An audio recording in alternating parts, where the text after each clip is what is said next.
Ansi dhabuun barbaadu laal hangaatuun fedhuun. Hangaatu ansi dhabuun fedhuun dubartiin maan ta'uu dubartiin ittiin fakkaatu. Si adeennaa of ajjeesaan dhugaa dubbachuuf sitti. Hin kolfine si fakkaate malee. Ansi dhabuun fedhuu si dhabuun danda'u addunyaa kanarra namni dubartiin si geettu hin dhalattullee gana dhalachuuf illee deema. Kanaafuu amma jedhistee mana adeera hiyyaatti daa'imman irraa baasanii deema maali ka jettu kana ofirraa dhaabiiti. Amma dhageeffadhu baasiiti intala tana sirraa qaba. Amma booda yoo isiin afaan takkatti si dubbatte ana yoo arraba isii maqisiin akka qat godheeti lafa buusee sitti hin fiti annamaa miti. Assalaamu alaykum wa rahmatullahi wa barakatuh kabajamtoota hortoo keenya hundi keessanuu baga naganuu jiraattan isin jenna. Dachaanee dhufnee jirra kabajamtoota hortoo keenya maaliin nu dhufta yoo jettan dhugaa dubbachuudhaaf jaartii tiyyaaf anni xiqqoo wallollee jirra. Lolla kanallee anillee waan akka isin goone isinillee waan akka nan goone miskiintittiin dhugaa dubbachuudhaaf namatu itti roorrisaa jira isin halkanii guyyaa nama natti maddii waan akka taateen beekwani. Mana kanaatii deema hojjettu dachee waliin garagalchitee kun amma garas ganda wallaa kana keessa seenteetti baalxoo godhattee jechaadha. Rakkoo isiillee natti machoo diddee mee kabajamtoota hortoo keenya dirqimaan akkasitti achirraa fuudhee fidee rakkoo isiin akkanatti himatti barbaada maaliif hin barbaadu daa'ima garaa obbaasaa waraqaa kiyya naa kenni argaa keen fedhuu naan argini tabiraa fuudhis eebbiseera naan jetti yeroo duraatiif an hangaatu ammoo dhugaa dubbachuudhaaf kabaja guddaa naa qabdi hedduu jaaladhaan jechaadha. Kanaaf kabajamtoota hortoo keenya mee kaameraa kiyya kaadhee rakkoo isii gaafadhaan garuma sagantaa kootiin hordofaa isiniin jedha. Kootu naa soomnaa isin jedhee bara. Oromoo beekamu beet. Deemuun jiyoolin deemu. Fangaato ati jaallistee ta'uu mataa nagaran galcha. Hin deemu abdii nagaa rakkis. Awwaa ati jedhu. Natu barbaadde haa. No jechuun awwaa gattaa'e. Duuba kamisita. No calistee tuma no dhageeffadhu. Calistee wiri jettee mana kana utaaluun hin barbaachisu. Ansitu malee dhugaa dubbachuu. Rakkoo kan kee takka takkaan gattaa'ii sin jedhe gattaa'e. Gattaa'e rakkoo tan ta'e natti. Lakkee haa gannaa haa akkatti. Gannaa haa duraanuu. Qoy maali rakkoo. Hiriyyaan ta'an haame. Maal ta'e saa? Hiriyyaan ta'an haa. Hangaatu. Ana tumuu faayidaa ni qaba. Dhageeffadhu kan maa situma sin jedhee anamma jedhe. Ofuma kan keetii utaalaa harta malee situma sin jedhee.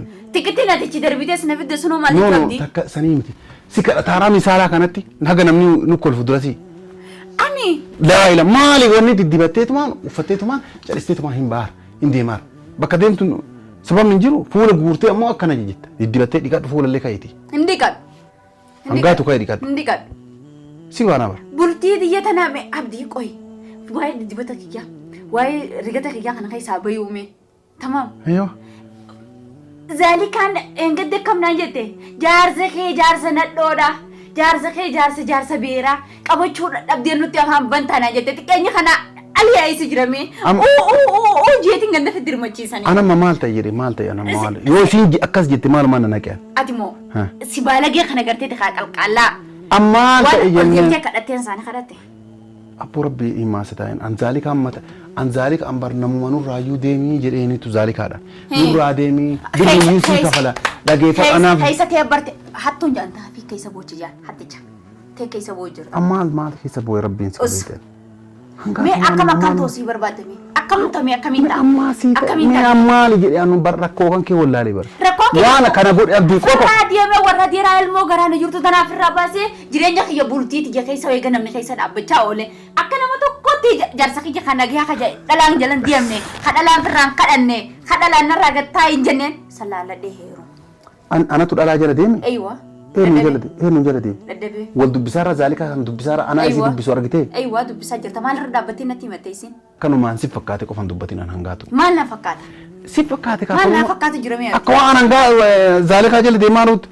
Hai mu'attiin tun. Kaatun bar. Dhageeffadhu kan mu'attiin tun. Dheengadda mana kana dhufteeti waa si garsiisa innaan namti hin garsiisiin abada jedheeti kabajaaf jaalala kan keetis Sababaa bakka zaalikaan jirtu dhaabattee innaan jaarsa kan keen ta'uu naan jettee ati jettee innaan wanti tan akkas ofirraa ari. Kun kabaja sii qaba. Maaluma irraa barbaadamee amma. Wanta akkasirraa hin barbaadu. Wanni mucaa kiyya baasuuf deemtuun maali? Tola dhufe haa mucaa aarii kiyya bar dhiiga kiyya mucaan kun. Dhiiga keetee dhugaadha. Intaltitu jiru na jibbisiifte takka mooraa tana keessa narraa baaftee himanii dhaagalchuu. Takka ammoo akka isin na jala bultu cafaquu narraa. Akkoo jaartii fi akkas jala buli jedhuun himee. Duuba kamiin ta'a? Anamma zaalika ta'a. Hooni tu hojii rafne isin fiidii mana waraabdii bar. Hooni tu hojii gaccisu gadi rafnes dheengadde hangumaa nana hammaama seenetti hajji nangool seenetti fiidiyoo keessee jechuu. Tamaam. Maaf dhufe hajjiin ture? Hajji moo? Maaf dhufe hajjiin? Hajji moo? Hajjiin jaartiisaa gaafachuus dhufe. Boodoo. Boodarra dhabee kee kute. Kalamaffaa jedhe lammaffaa viidiyoo lamma nagarsiisanii yaani. Mata eenyu si garsiise? Eenyu si garsiise sanuu? Eenyu si garsiise? Eenyu si garsiise? Eenyu si garsiise? Namoonni agarsiiste. Duba maalirra dhaabbattee namni na garsiise naan jette? Yaa akii akkas jennatti man dhugaa dubbachuu zaalikatu. Ati agartee jeteetii na jette? Ija kiyyaan agarree Kalaas zaalika. dubbii namaan irraa dhiisiree. Dhageeffadhu kwa zaalikatu kunoo viidiyoo lamaati akkana si mul'isaa naan jennaan sodaa kan keetiin birumaa gadi hin teenne. Na garsiisan jechaa'ee. Anaa miti abdii kasoo Abdulaa. Dhageeffadhu anaa miti kasoo Abdulaa. An jireenya kiyya keessaa zaalikaa noo dhaabbattee si wajjin hin jiraadhu. Ishii sirraa dhaaba bakka. Ati isii jaarsa kiyya moo si jaarsa kiyya? Ana jaarsa kan keeti. Duuba maalirra dhaabbattee isin lubbuu natti keessiti ani? Abbo ofirraa hin tumtuu ati de hin dhooftu mataa keessa. Mataa keessaan daa. Maal gootere yoo isin ana hoo taate safara zaalikaan gahin jette safara isii gahan jiru. Ani agadha inaan jette gaa isii laalladhee titiin gizaa isiin ammaa mata kaa gabbaate bashaq isii godhee kasaaraa sirra kaa. Akkasillee godhee hangaatu. Khalaas ree. Soomnee amma Khalaas inni ajjeesa ree. dhageeffadhu rabbi ati nan shakki ishitamaa waa haa goonu ati nan shakkin mallaqallee maan taane kenneefiiti sobee mu'attii tana ofirraa baasa hin dhayinillee nan shakkin anamma isii waliinillee dhaabannaa uuna jedha hartaa mi'ati balaa nabbuusaa hartaa bara kanaafuu kun rakkoo guddaadha. Rakkoo guddaa guddaa Hoodha. Kanaafuu atamma wannaan jedhin dhiifama mallee naa godhiti. Dhiifama mallee naa godhiti ati zaalikaa. Maal dhiifama maalitti sii godhe mataa loloo horiiree nakkattuyi. Akka jedhe lammaffaa immoo zaalikaa hin hiisisu usuu hidhamte anillee hin barbaada si wajjin dhaabadha. Mee ragama wayii naafiti. Maallaqa warra ragama wayii naafiti jedhee mee waajirri maallaqa kannii fi hattuudha jiinii firra durraa. Maallaqa fudhata waajirri dhageeffadhu waajirri walaa maallaqaan hin dalaga walaa nama kana hin dalaga. Maal hin dalagaree isaan? Isaan haqaan dalaganii atamma ni mataami.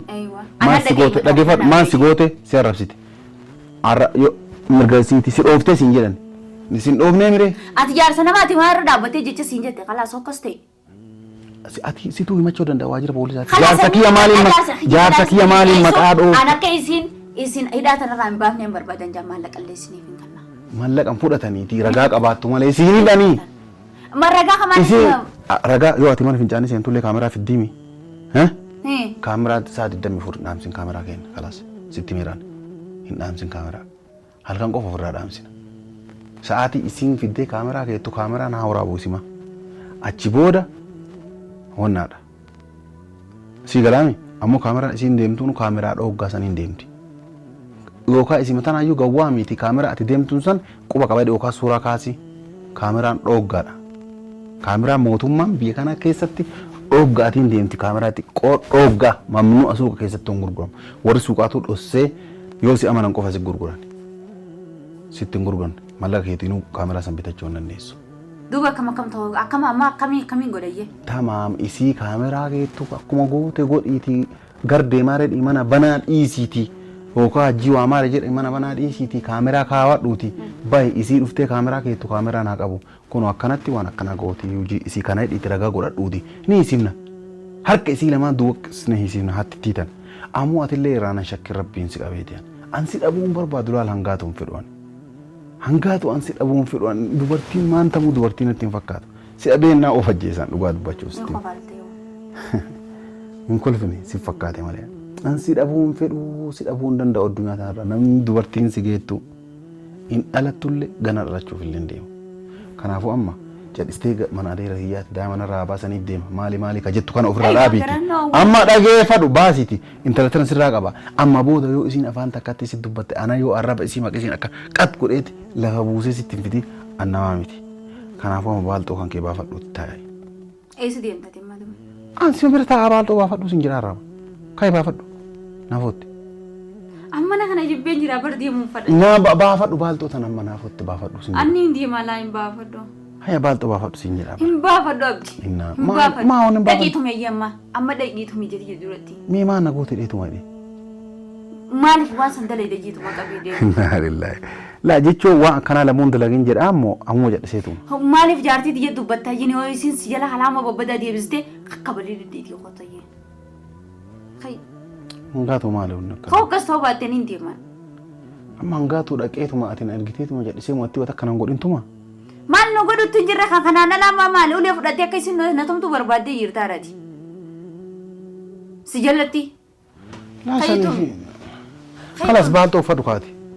Abdii kayree maali? Koy mee yabboo rabbee itti sababa wayii. Ni jaalatta kaa. isiyooni jaalata wanni intu muyachuu jirtuuf hin jenne bar mee hayyee oonii fi isii tana jaalachuu baattee abdii mee maal jedhan natti mee maal la oonii fi isii tana jaalachuu baattee kayitum hoo immoo tumuu baattee dhugaa saniin jaalata ugguun taan niin deeman mee maal jedhan natti maal jettaan in khaateen tumtu abdii kayitum eeyyee bakka baafaa dhukaatillee hayyee niin baafaa dhukaa moota niin baafadhaa deem dura tumi deem dura baafaa duraa sin jedha hayyee niin baafadhaa deem tumi hangaatu dhageeffadhu mana kana akka gabbaanaa dhaboota jaartii ta'uu hin dandeettu hayyee deemuutu deemuutu mee naan jette waan tumire deemi waan tumne wallahi dhugaa saniin jaalata abdii boo maal jaaladhaani isii zaalikaa ma ati waan akkanaa kana naan hin jedhin sin jedhe kanaas gaaniin deemaree abdii niin deema kanaasan amma manaa hin jirtu gattaa himee ni jirti mana jirti Abboo rabbi gal amee maaluma sababeetuma jedhee namni illee mannaan jedha maaliif jaartii tiyya dubbatte jini hoo isin hin beeku sin jette